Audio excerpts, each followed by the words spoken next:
Missing the Safari app on your home screen? It's easy to bring it back. Hi, I'm Siok from Online Help Guide, and in this video, I will show you how to get the Safari app back on your iPhone. So let's get started. First, unlock your iPhone and go to your app library. You can access this by swiping left to your home screen until you reach the app library, which is all the way to your right. Here, in the search bar at the top, search for the Safari app.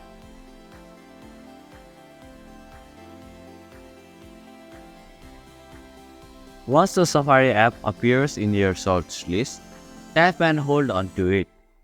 While still holding onto the Safari app icon, drag and move it back to one of your home screens.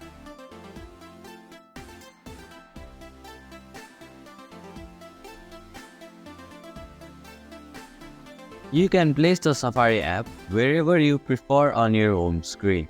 Once you are done, tap on the Done button at the top right corner of your screen. And this is how you can get Safari app back on iPhone. Thank you for watching Online Help Guide. Hope this video was helpful. If it was, then hit the like button and comment down if you have any questions or feedback. Also, if you are new to our channel, please subscribe and hit the bell icon so that you don't miss our upcoming videos.